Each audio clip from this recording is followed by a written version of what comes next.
Hello bachcho, let's read the question. The question says choose the incorrect statement from the following. Option number A, the speed of the satellite in a given circular orbit remains constant. Option number B, for a planet revolving around the sun in an elliptical orbit, the total energy of the planet remains constant. Option C, when a body falls towards the earth, the displacement of earth towards the body is negligible. Option D, the linear speed of a planet revolving around the sun remains constant. So before I move into the question, सबसे पहले हम लोग की concept को discuss कर लेंगे. सो यहाँ पे जो कॉन्सेप्ट हम लोग यूज करेंगे दैट इज कि मान लेते हैं ये हमारा सन है, this is the sun and all the planets around the sun moves in a elliptical path. So this path is elliptical path.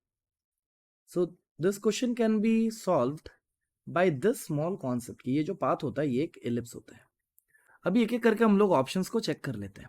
पहला ऑप्शन कहता है कि the speed of the satellite in a given circular orbit remains constant. अभी देखिए मान लेते हैं ये हमारा एक प्लैनेट है, this is a planet. Now the satellite revolves around it in a circular path. So this path is circular. और सर्कुलर पाथ में क्या होता है, हम लोग जो सैटेलाइट का स्पीड रखते हैं that is constant. This is the satellite for example like this is the satellite. So हम लोग उसका स्पीड को कांस्टेंट रखते हैं. So mod of this v will be constant here. So option number A बिल्कुल सही है. ऑप्शन नंबर बी देख लेते हैं. For a planet revolving around the sun in elliptical orbit the total energy of the planet remains constant. ये भी हमारा correct statement है. ऑप्शन नंबर बी क्या कह रहा है कि मेरा जो टोटल एनर्जी होता है वो कांस्टेंट है. Now this is true right, total energy will remain constant. Number option C देख लेते हैं. When a body falls towards the earth the displacement of the earth towards the body is negligible. अभी ये भी सही है. क्यों, ये देख लेते हैं. क्योंकि हमारा मान लेते हैं ये एक, this is the planet earth and this is a object, so it is having mass m and this is having me. Now quite obvious कि me को भी एक फोर्स लगाएगा ये ऑब्जेक्ट अपनी तरफ, that is the gravitational force and the equal and opposite force will be acting on the body too. But ये body small m displace करेगा बट मास डिस्प्लेस नहीं करेगा. इसका रीजन ये है कि M is greater greater greater than m, यानी जो अर्थ का जो मास है वो बहुत बड़ा होता है एम से. सो ऑप्शन नंबर सी भी करेक्ट है. ऑप्शन नंबर डी को देख लेते हैं. The linear speed of a planet revolving around the sun remains constant.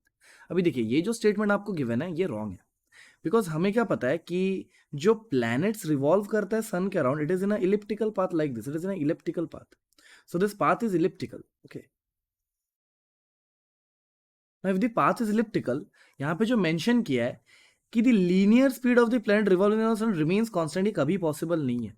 तो मैं यहाँ पे मेंशन कर देता हूँ कि linear speed constant it is not possible.